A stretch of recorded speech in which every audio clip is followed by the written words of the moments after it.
Last season, Arsenal led the Premier League for 242 days before losing to Manchester City, where they won the league. Now, the reason this happened is simply we did not have enough depth, and we didn't have depth of a team like Manchester City. When our star centre-back William Saliba got injured, we had Rob Holding to replace him.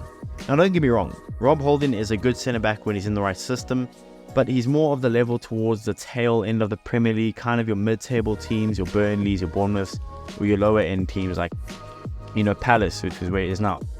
He's not a centre-back you want to be starting when you have a league-defining tie away from home in the Etihad Stadium against Man City. Saying that he did score in the game, but yeah. The point being is, what killed us was simply the depth of players we had, forcing us basically to play our best players in most, if not all, the games. And this led basically to a lot of them underperforming towards the tail end of the season. All the while, Man City, who have incredible depth, simply got stronger and stronger while we got weaker. And this caused us to painfully lose the Premier League. Now, we did address the depth problem somewhat in the window, but how much will this help? Well, in today's video, we will be discussing whether or not this Arsenal team will be able to survive all the games this season, whether it be in the Champions League, Premier League, Carabao Cup, and FA Cup, and if we are able to push deep into all competitions. So what's going on, everyone? You're listening to Gunner Central here. I hope you're all doing well.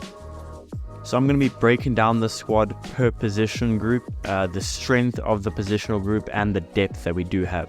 So without further ado, let's get into this. In goal, the goalkeepers, we have obviously Aaron Ramsdale, we have David Raya on loan with an option to buy, and the third choice I believe is Carl Hein from the academy. He's been with us for Lord knows how long now. So let's start off with Ramsdale. I think for me, he's our first choice keeper. It's pretty simple. 25 years of age, English international, still a long contract he got. Really good player. Very happy with Aaron Ramsdale. The backup keeper, or the starting keeper for some people, I don't see him being a starting keeper. I see him being a really good backup. David Raya. I think the move of selling Turner and getting Raya on loan with an option to buy is an awesome move. It's made this positional group so much stronger. If, touch wood, something has to happen to Ramsdale, David Raya is more than good enough to come in and be a solid backup. And it'll feel like we haven't even lost any quality now that David Raya is in goal. So very happy with that. And Carl Hein, look, I don't think he's going to get any game time at all. He's still 21 years old. Very good. He's an Estonian international, to be fair. Maybe in the future, maybe 4 or 5 years time, he can even be a starting level keeper for us. But for now, I think third choice, him training with Ramsdale and Raya is only going to improve him as a goalkeeper. I'm happy with the goalkeeping position. I think it's actually probably the strongest in our whole squad in terms of depth and the quality of depth of that. So I'm very happy with it. No complaints over there. Ramsdale, Raya, Carl Hein. I think that's strong enough. We're going to defense now. Let's start with the left back position. This is probably the weakest position we have in the squad. I'm not saying weakest in terms of quality, but weakest in terms of depth. We have obviously Alexander Zinchenko. He's been a revelation of a signing for us. 26 years old, Ukrainian international. Played most of his career for Man City, and he's just been so good for us since coming to us last season. Very happy with him as a starting left back. I actually think Timber would have been the starting left back if he was fully fit. Timber was playing there. Yes, I know Zinchenko was out injured, but Timber was the starting left back against Man City where we won, and against Nottingham Forest, obviously, until he got injured and he had to come off. Zinchenko, obviously, quality starting left back. He is more than a good enough left back to be your starting left back to go win the league. Timber, like I said, he would actually have helped in the left back position, but obviously Timber's been out now and he'll be out for the rest of the season. Other than that, we're pretty thin. We have Jakub Kiwior, who could fill in at left back. We have Tomiyasu, who probably is the backup left back and backup right back at the same time. But otherwise, it's pretty thin, eh? It's pretty thin at the left back position. And at right back, obviously, Ben White, for me, world-class right back. He's top 10 right back in football, in my opinion. Top 10 right back in football. He's actually a better right back than he is a centre back to me, and that's saying something because he grew up and his normal position growing up was a centre back. And he only went into right back since Saliba came. But Ben White, he can play right back, he can play centre back. Another right back we have is obviously Tomiyasu, who can essentially play right back, centre back, and left back, all across the back four. And for some reason, we still have Cedric Suarez. For some reason in the team, not that he's a bad player. I think he's just a bit of a. Yeah, I doubt he gets any game time this season. I think he's probably gonna get sold or loaned out in January. But I think we just have to keep him for depth. I don't see him getting proper game time against proper teams.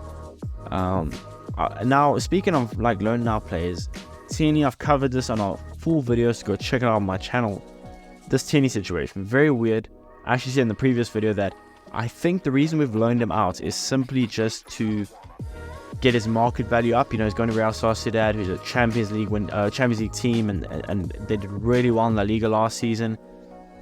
Sending Tierney there, hopefully Tierney has some really good performances and keeps fit. I think is one of the main things, so that when he comes back to Arsenal next season, he has a higher market value and we could sell him for it. I suppose that's the only reason loading out Tierney, because looking at the defensive line, having Tierney in the team would really shore up the left back position and give some insurance for our fullback positions. Going in centre backs, we have William Saliba, Gabriel Magalhaes, and Jakub Kiwior, who are the listed centre backs. Obviously Timber as well, but you know, Timber's injured.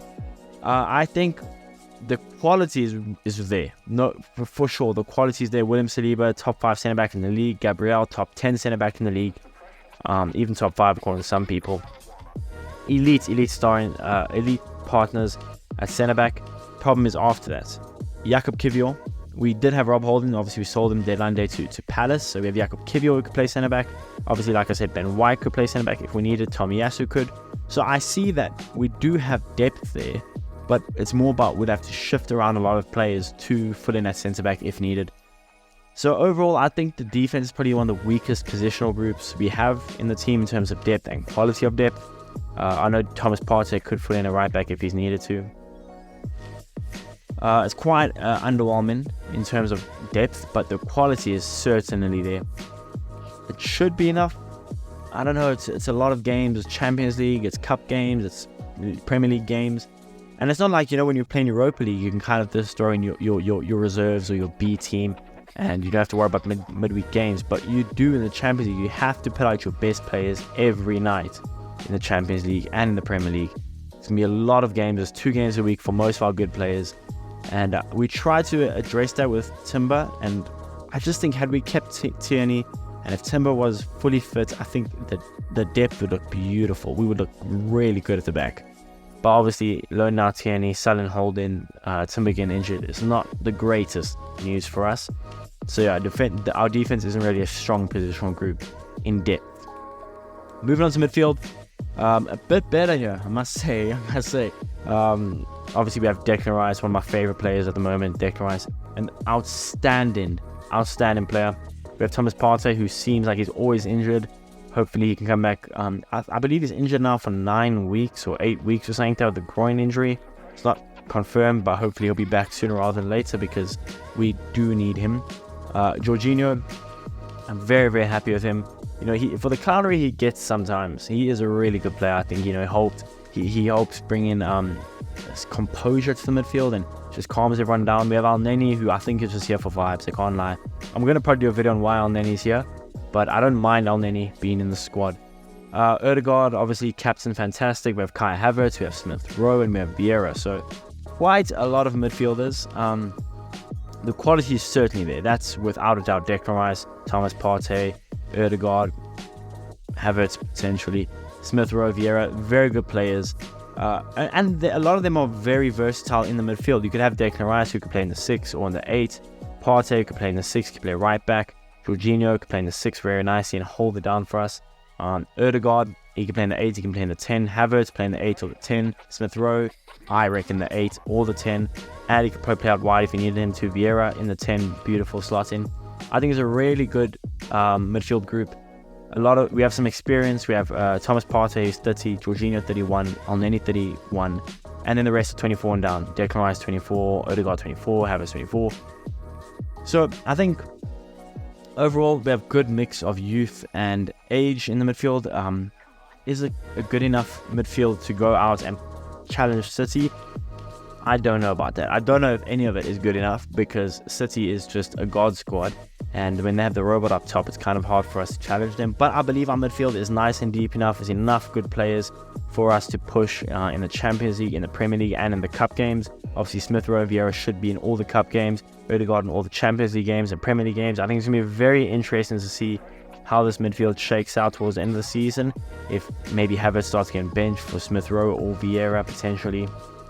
It's going to be quite interesting, but I think the midfield is probably one of our strongest positional groups. It's probably second after the goalkeepers, and defense probably last. Next positional group, the last positional group, is the attackers. So we got Gabby Martinelli, we got Leandro Trossard, Bukayo Saka, Reece Nelson, Gabby Jesus, and Eddie Nketiah, who just got called up to the England team, so good for him. Shout out to Eddie Nketiah. So I think, at first sight, a lot of people are saying we need a backup for Saka. I think we have a backup for Saka, and I'll get to that. Obviously, Martinelli, starting left winger. I think he'll be starting for most of the season, most games in the season. Trossard will probably be a backup. And Trossard, by the way, can also play in midfield. He can play at the 10 position if he needed. Trossard could play anywhere along the front line. He can play right wing, left wing, striker. He could play as a false nine. I think Trossard's a really good player. We then obviously have Bukayo Saka. He should be playing all the Champions League games and Premier League games without a doubt in my mind. I don't think that's debated by anyone. For me, Reece Nelson.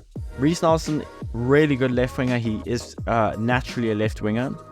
But I think he could be a backup for Saka, whether it's him going to left wing and we put Trossard at right wing, or we just let Reece Nelson rocket out of right wing. I think Reece Nelson's a really good player, very skillful. He's still only 23 years old. He signed a new contract with us until 2027. I think Reece Nelson gets, like, people look over him. He's a really good player. He's a game changer. Obviously, he had that awesome goal against Bournemouth that I'm going to remember probably for the rest of my life. Gave me all the hope they would win the league, and we fell out and we sold. But Reece Nelson, an awesome player. I think he'll be a really good backup for Saka or for Martinelli. Going to be a good squad player. He's going to be important for the season. Very happy with Reece Nelson. And then up top, Gabby Jesus and Eddie Nketiah. Now listen, I understand the people saying we needed a 25 goal a season player up top.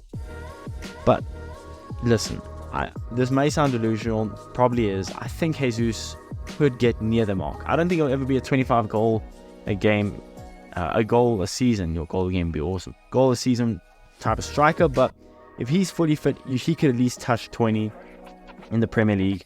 Be very important in the Champions League. Obviously very experienced with Man City. He knows how to win things. Gabby Jesus, obviously that beautiful goal against United where he sent Dallo off to the shops. But look, I think Jesus, starting striker.